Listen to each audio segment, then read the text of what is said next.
संघर्ष किन व्यक्तियों को देखने को मिलता है, किन की कुंडलियों में संघर्ष के योग होते हैं, तो जिससे हमें पता चलता है कि ऐसे व्यक्ति के जीवन में बहुत ज्यादा संघर्ष है। तो यदि 12वां भाव पीड़ित हो, 12वें भाव का स्वामी पाप ग्रहों के साथ हो, तो जीवन में बहुत अधिक संघर्ष देखने को मिलता है। क्यों? क्योंकि 12वां भाव क्या होता है? हमारे मोक्ष का होता है, नींद का होता है, बेडरूम का होता है। तो क्या यदि इसमें राहु हुए मानो, तो फिर व्यक्ति को नींद नहीं आती है। वो हो सकता है स्लीपिंग पिल से लेता हो, नींद उसकी उड़ी रहती है क्योंकि टेंशन बहुत ज्यादा हो जाता है। मानो इसी के साथ चंद्रमा हो तो फिर मेंटल प्रॉब्लम 100% हो जाती है। मंगल हो तो क्या क्रिमिनल केस तक देखने पड़ जाते हैं कि किसी की हत्या कर दी हो आपने, वैसा। तो 12वां भाव बहुत ज़रूरी होता है कि वो यदि उसमें कोई ग्रह ना हो तो बहुत ज़्यादा बेटर है।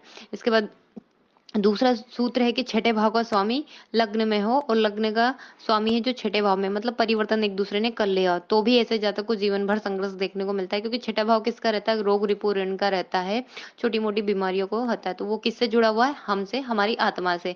तो वैसे ही है, जिंदगी भर ये चीज चलती रहेगी। नमस्कार दोस्तों, मैं प्रज्ञा आपका हार्दिक स्वागत करती हूँ अपने प्रोग्राम में। दोस्तों, मेरे व्हाट्सएप नंबर, यदि किसी को भी कुंडली से रिलेटेड जानकारी चाहिए, कुंडली बनवाना हो, तो आप इस पर संपर्क कर सकते हैं और इसके चार्जेस हैं। और यदि मेरा प्रोग्राम आपको अच्छा लग रहा है तो लाइक करें, शेयर करें, प्लीज सब्सक्राइब जरूर करें। तीसरा जो सूत्र है वो सूर्य चंद्र दोनों एक साथ हो, मतलब इसको हम बोल सकते हैं अमावस्या का चंद्र हो गया ये। तो ये लग्न कुंडली और नवमांस कुंडली में ये एक ही राशि में बैठे हो तो, या साथ बैठे हो, तो आजीवन ऐसे मेंटल प्रॉब्लम आपको देखने को मिल जाती है। क्योंकि सूर्य इसमें तो ठीक है पर चंद्रमा इसमें पूरा ही खराब हो जाता है। इसके साथ ही यदि ग्रह की स्थिति बहुत अधिक खराब हो, मतलब किसी धन की स्थिति, तो धन का जो भाव होता है वो सेकंड भाव होता है।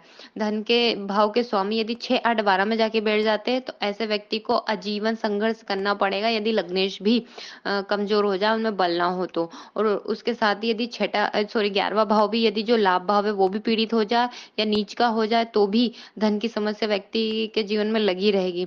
तो फिर इसका सोल्यूशन क्या है? इसका सोल्यूशन है, जो हमारी आत्मा, अप डाउन तो चलते रहते हैं पर स्ट्रॉन्ग कौन रहता है? तो हम रहते हैं। तो जो हमारी आत्मा के कारक होते हैं वो सूर्य होते हैं। सूर्य भगवान की रोज आपको साधना करना है, नियमित जल चढ़ाना है, हो सके तो आदित्य देव का पाठ करना है।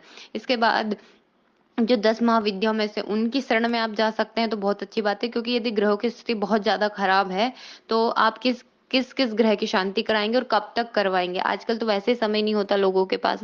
तो फिर इससे अच्छा है कि खुद ही उसकी दीक्षा लेके और खुद साधक बन जाइए, तो कम से कम कुछ तो होगा कि आपकी लाइफ में अच्छा हो। एकदम बेकार स्थिति नहीं रहेगी फिर। धन्यवाद दोस्तों।